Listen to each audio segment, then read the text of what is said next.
There was lipstick on the glass, and we don't even own lipstick. That's how it started. Not with texts, not with whispers, not with screaming matches at midnight. It started on a Tuesday morning with the kind of detail only someone boring like me would notice.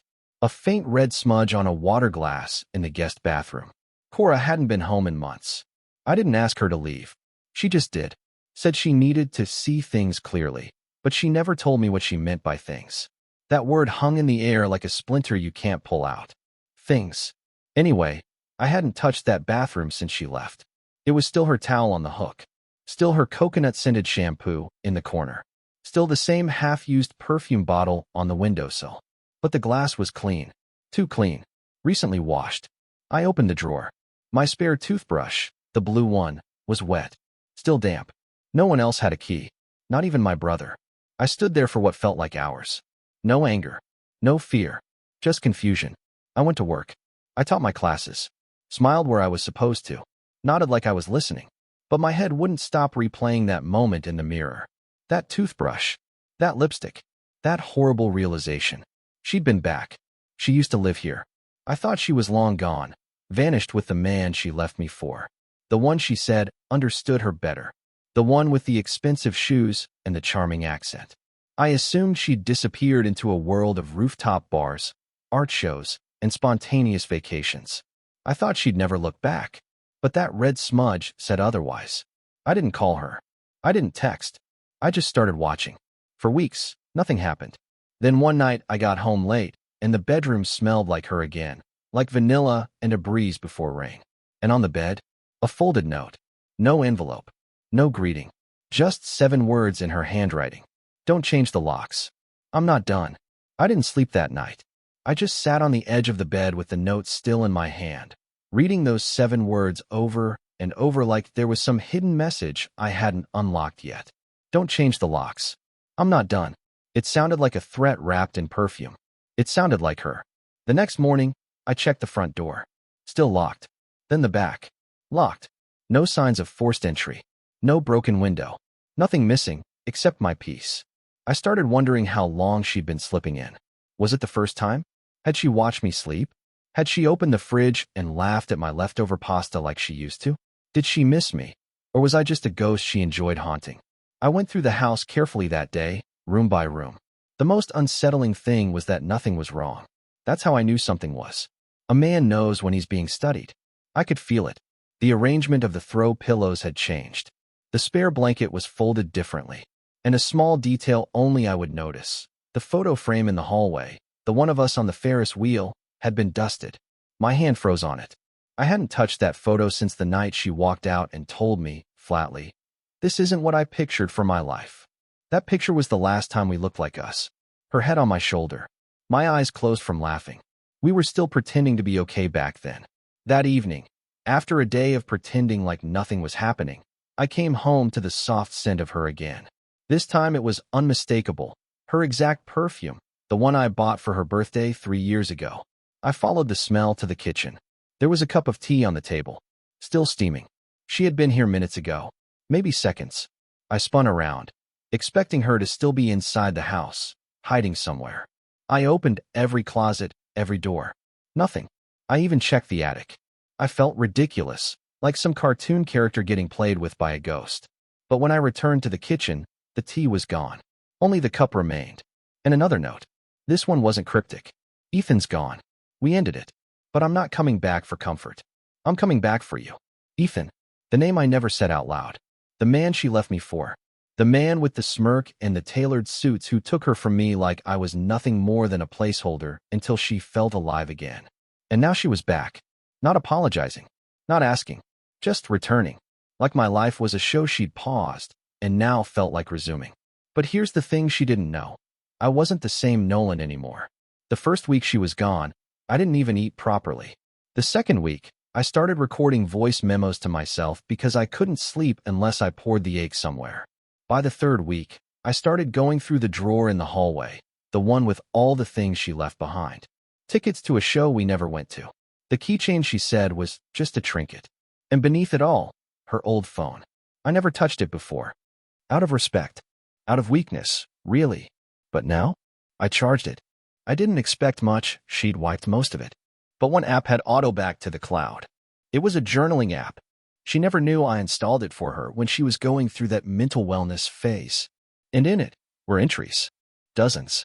What I found in those entries is what changed everything. Because the affair? It wasn't just a fling.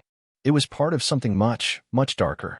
I didn't know what I expected when I opened the journal app. I guess I thought I'd find the usual romantic entries about him, bitter ones about me, maybe a few emotional rants about how lost she felt.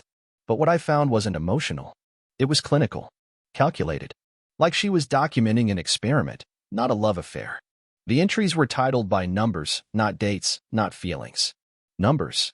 Session 01, Session 02, Session 03. I opened the first. Tested boundaries tonight. Told Nolan I was staying with Jess. He didn't question it. Result. No resistance. The script holds. I blinked at the screen. Script? What the hell was she talking about? The next entry chilled me even more. Session 05. Ethan says to go slower. It's important Nolan doesn't suspect anything yet. He thinks we have 6 months at most before we execute the switch. I disagree, he's too passive. 3 months max. Execute the switch?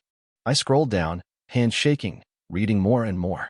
Entry after entry detailing how they were testing me. How Ethan thought my personality, soft, agreeable, conflict-averse, made me the perfect subject. Subject? Like I was a lab rat. They weren't just cheating. They were observing me, manipulating me, timing how long it would take to emotionally dismantle me. One line hit harder than any punch I've ever taken. He's already eroding. You can see it in how he speaks, how he folds into silence. I think we can leave without backlash. He's not the type to fight. They were planning my collapse. As if I was an experiment in human weakness. The man I had once helped move furniture, the same Ethan who came to our New Year's party and toasted to good friends and better futures, was in on it from the start. But the last few entries took a sharp turn. Entry 23, Ethan's becoming possessive. He's not who I thought. He's controlling. Threatened me when I tried to call Nolan last week. Entry 25, I think I made a mistake. He's not letting me go. Watching me constantly. He thinks I'm still following the plan, but there is no plan anymore. I just want out. I never thought I'd say this, but I miss my husband. I scrolled to the final one. It wasn't even titled. Just a blank entry with a single line. He told me if I go back to Nolan, he'll burn everything, including me. I dropped the phone. The room felt smaller. The walls closer. My breath started to catch in my throat because the truth wasn't just betrayal anymore. It was danger. Real danger. And suddenly, her reappearance wasn't romantic or pathetic. It was desperate. She wasn't returning for forgiveness. She was running. From something. Or someone. And she'd brought it back to my front door. The thought hit me like a freight train. If she'd been sneaking into the house, what if he followed her here? I turned off the lights. And that's when I noticed it. Outside. Across the street. A car. Engine running. Headlights off. And inside, the faint glow of a cigarette. I didn't sleep. Not a second. That car never moved. It just sat there like a threat pretending to be a coincidence. Every hour, I checked, and each time, that soft orange glow in the dark cabin stayed exactly where it was. A man. Alone. Waiting. I didn't want to assume it was Ethan. That would mean this wasn't just betrayal anymore. That would mean it was danger, not just to Cora, but to me. To my life. And yet, deep down, I knew. The kind of knowing that makes your bones cold. At 5:42 a.m., the car finally pulled away. No headlights. No rush. Just a slow, deliberate exit, like whoever was behind the wheel wanted me to know he could leave and come back. I stood at the window long after he was gone. I didn't know what I was looking for. Closure? Clarity? None of that came. Just silence. That day, I didn't go to work. I called in sick, something I've done maybe 3 times in my entire career. I sat on the floor in the hallway with Cora's journal entries printed out in a folder beside me. I needed to know more. So I called the only person who might understand the kind of man Ethan really was. Her sister. Marla answered after 2 rings. She sounded surprised to hear from me, but when I told her I needed to speak urgently, not about Cora, but about Ethan, her voice went flat. I was wondering when someone would ask, she said. Turns out Marla had met him. Twice. Both times she said she felt like she needed a shower after. He's one of those men who smiles while measuring people. Like he's figuring out what it would cost to ruin you. She told me Cora had cut off contact with her after she voiced concerns. Apparently, Ethan once told Marla, after too many drinks, that soft men make the best stepping stones. He said it while staring directly at me across a crowded dinner table. Marla wasn't shocked that he'd gotten possessive. What shocked her was that Cora stayed as long as she did. I think she felt trapped, she told me. But knowing her, she probably convinced herself she deserved it. I was still processing all this when I noticed something on my back porch later that night, tucked under the welcome mat. A photograph. It was old, weather-worn, black and white. A picture of Cora and me, taken at a photo booth downtown years ago. Torn in half. The piece with her face was missing. Mine had been stabbed through the eyes with a pin. Underneath it was a sticky note, hand-scrawled in shaky ink. You think she came back for you? She came back because I let her. I froze. My chest felt like it was closing in. I walked inside, locked every door and window, and stared at the walls. It wasn't over. He was circling me, watching, sending messages like a man who had nothing to lose, like someone who thought this was still a game. Then I remembered something that hadn't made sense the first time I read it in her journal. Entry 17, he said there are backups. I thought he meant plans, but he meant people. That shook me. People. Backups. I went to the drawer, dug through every slip of paper, every leftover receipt, every scribbled note Cora had ever left around the house. And then I found it. A name I didn't recognize, Gwen. Under it, an address. No context. No explanation. Something told me that if I wanted to know why she really came back and who she was hiding from, I'd find my answer there. I didn't wait until morning. I grabbed my keys and drove straight into a part of her life she never meant for me to see. The house sat at the end of a gravel road, half-eaten by fog. Trees leaned in too close, like they were eavesdropping. The porch light flickered, though I hadn't knocked yet. Gwen's name was on the mailbox, but the rest of the lettering had been scratched out. I remember wondering if that was a warning or a memory someone was trying to erase. I stood there, staring at the front door, holding Cora's journal like it could protect me. I was shaking, not from cold, but from knowing deep down that everything was about to change again. And I wasn't sure I had the spine left for it. I knocked once. No answer. I knocked again, louder. Then the door creaked open slowly, but no one appeared. I hesitated, leaned forward, and whispered, Gwen. That's when she spoke, not from the door, but from behind me. If you brought a gun, don't bother. He's already dead to me. I turned around so fast I nearly fell. She stood at the edge of the woods, cigarette in one hand, flashlight in the other, eyes sharp like she hadn't blinked in days. Gwen was older than I expected. Mid-50s, maybe. Deep lines on her face, not from age, but from surviving something that never truly ended. I'm Nolan, I said, voice cracking. I was Cora's husband. She didn't flinch, just exhaled smoke and motioned for me to follow her into the house. Inside, everything smelled like dust and books. And something else, something sharp, like old blood and burnt metal. She handed me a glass of water I didn't ask for, then sat across from me like we'd already had this conversation a dozen times. He followed her back, didn't he? She asked without looking at me. I nodded slowly. I think so. He left a message. Let me guess, vague, threatening, written like a poet who hates his own poems? That stopped me cold. She chuckled darkly. Yeah, that's Ethan. Or whatever name he's using now. You knew him. Oh, honey, she said, almost pitying. I dated him before he became Ethan. My stomach dropped. She poured herself a drink. Something amber, harsh. Didn't offer me any.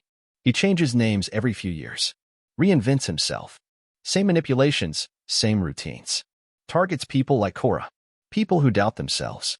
People married to men they think are too soft to protect them. I didn't respond. I didn't need to. She'd already read everything in my silence. He used me to get to someone else, she continued. Made me think I was special. Loved. Said he was escaping some toxic woman who ruined him. I was his new start.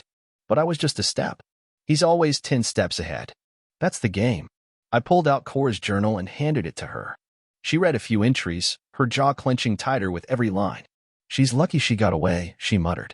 He doesn't usually let them. That's when I asked the question that had been boiling in me for days. Why now? Why come back to me? She looked up, really looked, for the first time. Because you're the last safe place she remembers. But you're not safe anymore. The room suddenly felt colder. I asked, what does he want? Gwen leaned in. He doesn't want her back, Nolan. He wants to punish her. And he's going to use you to do it. Silence. Has she been inside your house yet? Gwen asked suddenly. Yes, I said. I think more than once. Then it's already started. What has? But Gwen didn't answer. She just stood up, walked to a shelf, and pulled down an old wooden box. Inside was a burner phone and a flash drive. She handed both to me. When he comes, and he will, you don't open the door. You don't try to reason with him. You watch this. And you call that number. Do you understand? I didn't. Not fully. But I nodded anyway. As I walked out of her house, I turned back one last time. What happened between you two? I asked. She paused, then said something I'll never forget. He told me the same thing he told her. I won't hurt you. I'll just make sure no one else ever sees the parts of you I stole. That night, I didn't go home. I drove to a motel 2 towns over, locked the door, and plugged in the flash drive. What I saw on that screen wasn't a love story gone wrong. It was a blueprint for destruction. The motel room was silent except for the low hum of the fridge and the soft clicks of the flash drive loading. I sat on the edge of the bed, hands clenched, every nerve bracing for something I couldn't name. The file on the drive was simply titled, In. I opened it. It was a video. Grainy, black and white surveillance footage. At first, it looked like some kind of therapy session. Cora sat in a chair, hands in her lap, head lowered. Across from her was Ethan, legs crossed, notebook in hand, speaking softly, but not kindly. The audio was warped, but I could hear enough. He won't fight you. He'll wait. That's why it works. She flinched, shook her head, said something too quiet to catch. Ethan leaned in. You're not going back because you love him. You're going back because I let you. Just remember who you belong to when it all falls apart. I wanted to shut it off, but I couldn't. My name came up again. Only this time, not as a person, as a concept. A tool. A pawn. Another cut. A second clip. This one hidden camera style. Our living room. My living room. And I was in it. The screen showed me sitting on the couch, scrolling through my phone. Completely unaware. And Cora, behind me. Watching. Silent. Then Ethan's voice again, this time from an overlaid recording. This is where it ends. He won't see it coming. That's what makes it art. I backed away from the screen like it could burn me. My hands were ice. My chest was pounding. That wasn't surveillance. That wasn't old. That was recent. That video was recorded after she came back. After the notes. After the tea. After the night I smelled her perfume and thought maybe she still loved me. I was never the escape plan. I was the setup. The screen went black. Then a single sentence appeared in white letters. You can't save her. You were just part of the experiment. I slammed the laptop shut. Outside, headlights flashed across the thin motel curtains. Someone had pulled into the parking lot. And they weren't leaving. I didn't turn on the lights. I didn't peek through the curtains. I just sat still in that motel room, heart pounding in my throat, listening to the sound of tires crackling over gravel as a car pulled into the parking space outside my door. No knock came. No engine idled. Just silence, deliberate and heavy. Minutes passed. Then the headlight shut off. I don't know how long I sat there. Maybe 10 minutes. Maybe an hour. When I finally got the courage to peek out, the car was gone. But something had been left behind. A small manila envelope slid halfway under my door. Inside, one photograph, printed on cheap paper. Grainy, high contrast. Me, asleep in my own bed. Not from months ago. From last week. The date was written in red ink across the top. And in the corner, barely visible, a hand on the doorknob. Cora's ring. That changed everything. If this was just Ethan tormenting me, fine. He was cruel, manipulative, obsessed with control. But this? This meant Cora had been in my house. Not once. Not secretly. Repeatedly. And she hadn't warned me about the camera. Or the photos. Or the fact that someone had been recording me without my knowledge in the most intimate place I owned. I left the motel before the sun came up. Drove back to town, straight to Cora's old apartment, the one she shared with Ethan. I wasn't sure what I was looking for. Answers? Maybe closure? Maybe even revenge. But what I found wasn't any of those things. The place was empty. I mean stripped. Not a single chair. No bed. No dishes. Just floorboards and walls. Except for one thing, in the middle of the living room sat a shoebox, taped shut. My name written on it in black marker. I opened it on the floor, hands shaking again. Inside were dozens of notes. Some written in Cora's handwriting. Others in Ethan's. But they weren't addressed to each other. They were addressed to me. One by one, I read them. Fragments. Observations. Comments on how I reacted to things. What I said when I thought no one was listening. Notes about my sleeping habits. My tone of voice when I was sad. When I was suspicious. When I was confused. It wasn't love. It wasn't even hate. It was research. I was the experiment, like Gwen said. But Cora wasn't the victim anymore. She had participated. Maybe not from the beginning, but eventually, fully. One note stood out. Dated just before she left me the first time. He suspects something. Ethan says it doesn't matter anymore. We've gotten what we need. But I don't think I can keep lying to him. Part of me wants to tell him everything. Part of me wants him to hate me, so I can leave without guilt. It wasn't guilt that made her come back. It was fear. Maybe Ethan had turned on her. Maybe she thought I'd protect her. But she never came clean. Never said what she did. Never told me how deep it went. I drove home numb, the shoebox in the passenger seat like a coffin filled with the pieces of someone I used to love. When I pulled into the driveway, the front door was already open. She was standing in the hallway, holding a photo from the shoebox. Her eyes were red. She didn't look scared anymore. She looked exhausted. I didn't know he would take it that far, she said quietly.